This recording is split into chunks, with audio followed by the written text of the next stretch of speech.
मुग्धा और उसकी सास के बीच पूरा समय सास के किसी न किसी काम को लेकर मतभेद चलते ही रहते हैं। बहू, ओ बहू, जरा चाय बना दे। मुग्धा चाय लेकर आती है। ये लीजिए, और कुछ चाहिए? अरे नहीं, बस चाय पीने का मन था। जाओ, तुम दूसरा काम करो। चाय पीने के थोड़ी देर बाद सास दोबारा मुग्धा को आवाज लगाती है। अरे बहू रे, आओ बहू, जरा हलवा तो बना दे, मीठा खाने को मन हो रहा है।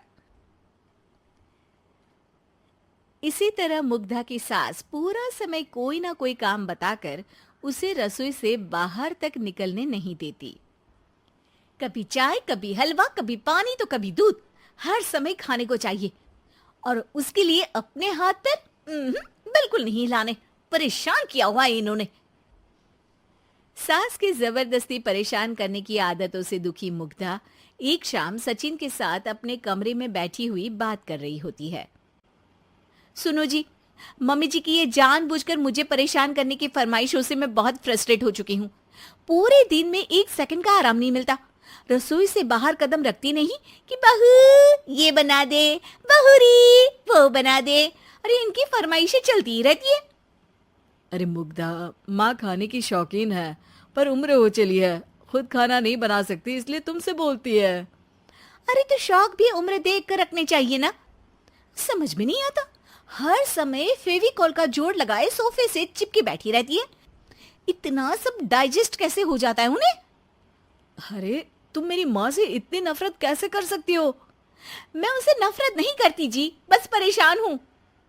जहां मुग्धा अपने पति से ये सब बोल रही होती है, वहीं उसकी सास भी कमरे के बाहर दरवाजे से कान लगाए सारी बातें सुन रही होती है और अगली दोपहर रसोई में मुग्धा के पास जाती है। बहू, आज ना मेरा कुछ मसालेदार खाने का मन है। तो चाय बना दूं? मुझे बहुत पसंद है। अरे ना, ऐसा कर लिट्टी चोखा बना ले। और हाँ, जितना मसाला बातों में मिलाकर पति को सुनाती हो ना, सब्जी में भी वैसे ही डाला करो, खाना स्वादिष्ट बनेगा। सास की बात सुनकर मुग्धा हैरान रह जाती है। मतलब अब पूरा समय मुझ पर हुक्म चलाने के साथ बंद कमरे में हुई पति पत्नी की बीच की बातें भी सुनती है? अरे बात जब मेरी थी तो सुनने में क्या दिक्कत है? ये कहकर सास वहां से चली जाती है। अरे अब तो हद पार हो गई। इस तरह से तो ये मेरा जीना मुश्किल कर देंगी। मुग्धा सास की हरकतों से परेशान उसका हल सोचने लगती है और इसी तरह कुछ दिन बीत जाते हैं, जिसमें सास का जन्मदिन आता है। मुग्धा बहुत खुशी के साथ अपनी सास को एंड्रॉयड मोबाइल गिफ्ट करती है। मम्मी, आपको सबसे बात करने के लिए बहुत दिक्कत होती है ना? कभी सचिन तो कभी मुझे बोलना पड़ता है, पर इस मोबाइल से आपको कोई दिक्कत नहीं होगी। एक जगह बैठे बैठे बहुत कुछ कर सकती हैं अब आप। मोबाइल देख सासू माँ खुश हो जाती है, पर उसे इस्तेमाल करना तो आता नहीं, इसलिए साइड में रख देती है। जिसे देख मुग्धा घर का सारा काम छोड़ मोबाइल सेट कर सास को इस्तेमाल करना सिखाने लगती है, जिसके बाद अब सास पूरा समय मोबाइल में ही लगी रहती है। हाय, जब से मम्मी को मोबाइल मिला है मेरी लाइफ में कितनी शांति आई है। अच्छा है, इसी तरह बिजी रहे तो मैं भी सुकून की जिंदगी जी पाऊंगी। अब मुग्धा जब मन करे काम करना, जैसा चाहे वैसा खाना बनाकर खाना, पूरा समय रिलैक्स और खुश रहने लगती है। क्या बात है, आजकल तुम बहुत चहक रही हो। अरे मम्मी जी से छुटकारा जो मिला है, अब ना फरमाइशें ना छुप छुप कर बातें सुनना। अच्छा, तो मोबाइल गिफ्ट करने की ये स्कीम थी। इसी तरह दिन बीतते हैं और अब मोबाइल पर लगी सास फरमाइशों की जगह सवालों के लिए बहू को आवाजें लगाना शुरू कर देती है। अरे बहू सुन तो, देख जरा किसी का फोन क्यों नहीं मिल रहा? रिचार्ज खत्म हो गया है, पर अभी 4 दिन पहले ही तो मैंने किया था। इतनी जल्दी कैसे खत्म हो गया?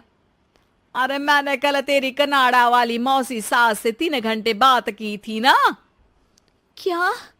इतना महंगा तो मोबाइल भी नहीं आया जितना महंगा इसका रिचार्ज पड़ रहा है।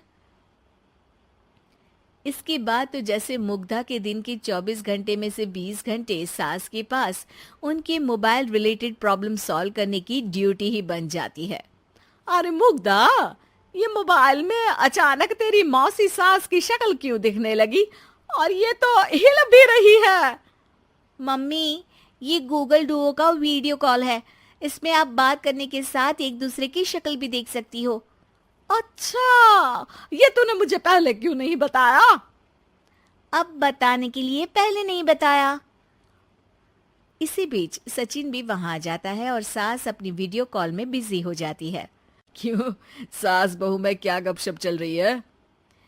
इसे गपशप नहीं, दिमाग का दही होना बोलते हैं। पर तुम तो मम्मी को मोबाइल देकर बहुत खुश थी, फिर क्या हुआ? हाँ, उसका सुकून भी कुछ ही दिन मिला। अब घर के टंटे खत्म हुए तो मोबाइल की टिंग टिंग शुरू हो गई। देखो भाई, कुछ पाने के लिए कुछ खोना तो पड़ता है। आखिर तुमने मोबाइल अपने फायदे के लिए ही तो दिया है, तो फिर सवालों के जवाब भी देने पड़ेंगे, क्योंकि जब तक उनके हाथ में ये फुंथरू रहेगा, तुम्हारी लाइफ में प्राइवेसी और सुकून रहेंगे। कहने का मतलब है अगर इससे प्यार बढ़े तो दाग अच्छे हैं। अरे मुझे पहले दिन से ही पता है मोबाइल किस मकसद से दिया गया है। भूलो मत, इससे पहले मैं बातें ही सुनती थी। सास की ये बात सुनकर मुग्धा शॉक में और सचिन हंसता रह जाता है।